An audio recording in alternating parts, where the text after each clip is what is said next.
राधे राधे। जय श्री कृष्णा। दोस्तों, रोज सुबह 8 बजे के बाद स्नान करने वालों के साथ क्या होता है? एक बार भगवान विष्णु और माता लक्ष्मी क्षीर सागर में शेष स्नान की शैया पर विश्राम कर रहे थे।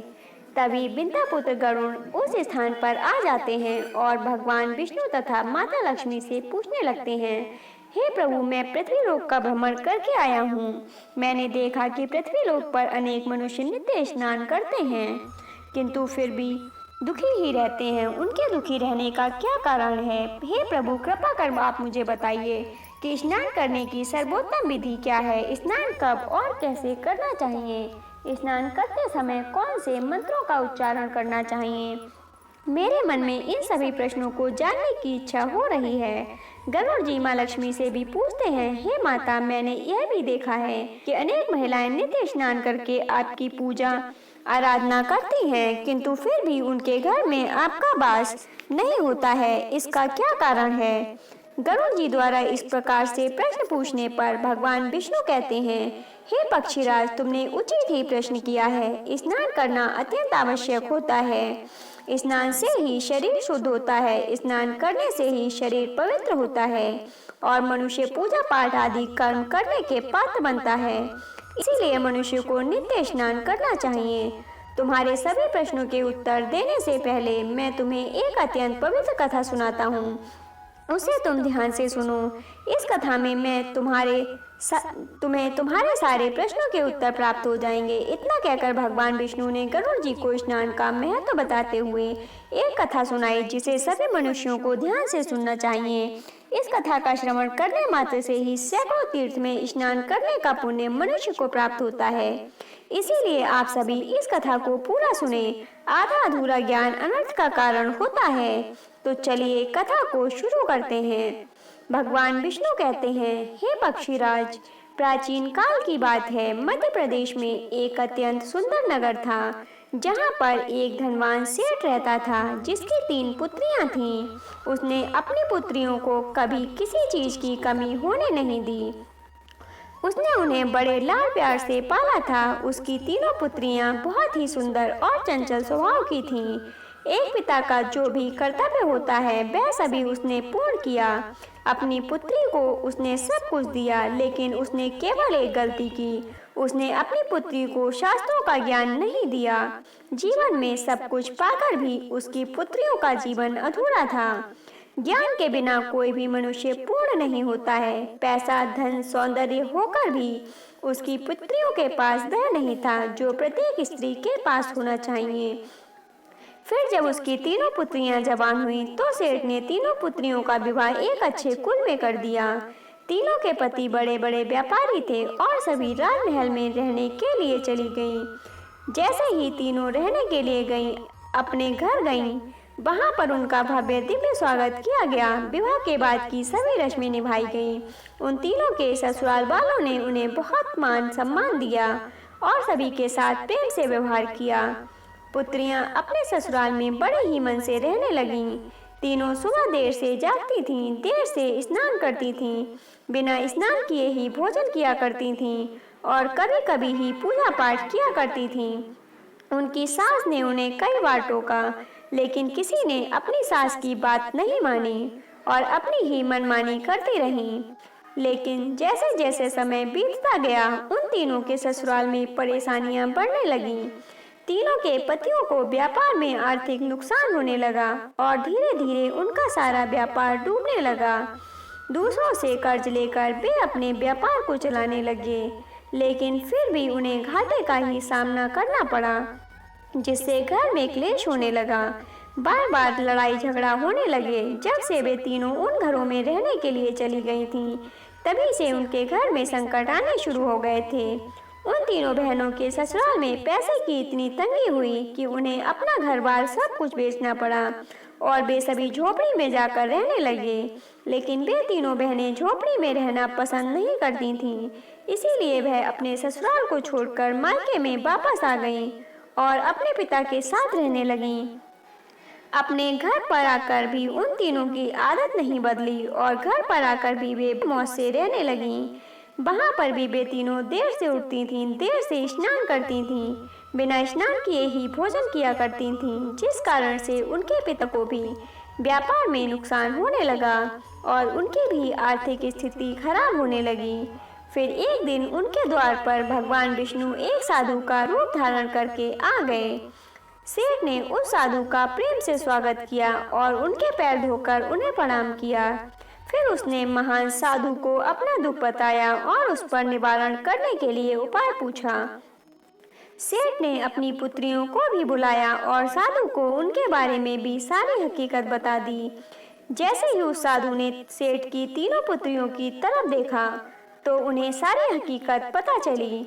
उन तीनों बहनों के चारों ओर नकारात्मक शक्ति का घेरा बना हुआ था, जो उनके साथ ही चल रहा था। वे जहां पर भी जाती थीं, वह नकारात्मक ऊर्जा उनका पीछा नहीं छोड़ रही थी।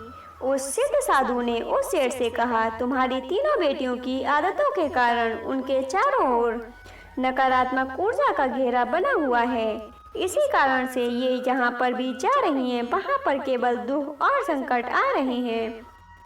तुम्हारी तीनों पुत्रियां अत्यंत आलसी हैं। यह देर से जागती हैं, देर से स्नान करती हैं, बिना स्नान किए ही भोजन करती हैं और यही वजह है कि उनके जीवन में यह संकट आ रहे हैं। फिर उस साधु ने उस सेठ को और उसकी पुत्रियों को अत्यंत महत्वपूर्ण ज्ञान दिया और उसका नित्य पालन करने के लिए कहा। भगवान विष्णु कहते हैं, स्नान के 5 प्रकार होते हैं: ब्रह्म स्नान, देव स्नान, ऋषि स्नान, मानव स्नान और दानव स्नान। इन्हीं के अनुसार इन्हें वर्गीकृत किया गया है। शास्त्रों में ब्रह्म मुहूर्त में किए जाने वाले स्नान को सर्वश्रेष्ठ माना गया है। ब्रह्म मुहूर्त यानी रात्रि का अंतिम प्रहर और सूर्योदय से ठीक 1.5 या 2 घंटे पहले का समय, यानी कि साधारणतः सुबह 4 से 5:30 बजे तक का समय।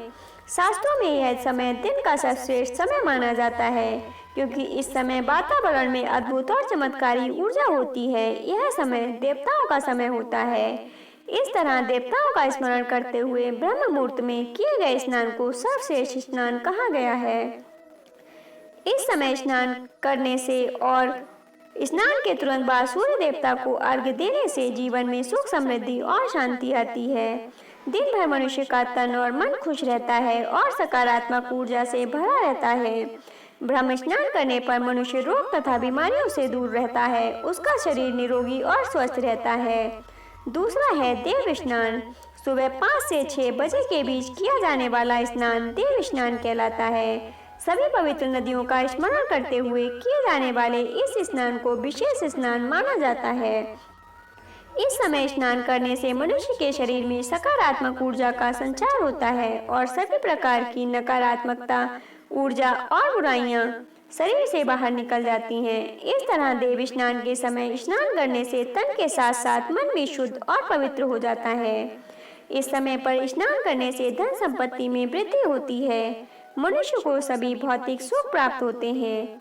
सुबह सुबह जब आकाश में तारे नजर आते हैं, उस समय किए गए स्नान को ऋषि स्नान कहते हैं। यह भी श्रेष्ठ स्नान माना जाता है। इस समय स्नान करने से मानसिक शांति मिलती है। चौथा है मानव स्नान। सुबह 6 बजे से 8 बजे के बीच किया जाने वाला स्नान मानव स्नान कहा गया है। यह स्नान सूर्योदय के समय या सूर्योदय के ठीक बाद में किया जाता है। इस समय स्नान करना भी अच्छा माना गया है। शरीर को दिन भर स्फूर्ति और सकारात्मक ऊर्जा प्राप्त होती है, जो हमें किसी भी कार्य को करने के लिए उत्साहित करती है। किंतु मनुष्य को कभी भी सूर्योदय के 2 घंटे बाद स्नान नहीं करना चाहिए। सुबह 8 बजे के बाद स्नान करना अनुचित होता है। इस समय वातावरण में दैविक शक्ति बहुत कम हो जाती है, इसीलिए मनुष्य में उत्साह और ऊर्जा की कमी भी दिखाई देती है, जिससे वह दिन भर आलस का अनुभव करता है। पूरे दिन शरीर में सुस्ती सी रहती है और किसी भी काम में मन नहीं लगता है। सुबह 8 बजे के बाद स्नान करने से व्यक्ति के जीवन में दुर्भाग्य आता है। उसके शरीर में नकारात्मक ऊर्जा का वास होने लगता है। ऐसा मनुष्य जिस स्थान पर भी जाता है, उसके साथ दुर्भाग्य चला जाता है। तुम्हारी यह तीनों पुत्रियां सुबह देर से स्नान करती थीं, इस कारण से उनके ससुराल की सारी संपत्ति नष्ट हो गई और अब तुम्हारी भी धन संपत्ति नष्ट हो रही है। सूर्योदय होने के काफी समय बाद तक भी जो लोग स्नान नहीं करते हैं, उनके मन में दिन भर क्रोध, राग, द्वेष, नकारात्मकता, कमजोरी और चिड़चिड़ापन बना रहता है, जिससे उनके काम में मुश्किल आ सकती है। इसलिए प्रतिदिन ब्रह्म स्नान, देव स्नान, ऋषि स्नान एवं मानव स्नान करने की सलाह दी गई है। प्रतिदिन इन पवित्र कालों में उठकर स्नान करके ईश्वर की पूरी श्रद्धा से आराधना, प्रार्थना और पूजा पाठ करने से तथा सूर्य देव को अर्घ्य देने से हमारे तन के साथ साथ मन भी शुद्ध और पवित्र हो जाता है और हमारी बहुत सी समस्याओं का समाधान हो जाता है। हमारे अंदर से सभी प्रकार की नकारात्मकता दूर होती है और सुख समृद्धि का द्वार खुल जाता है।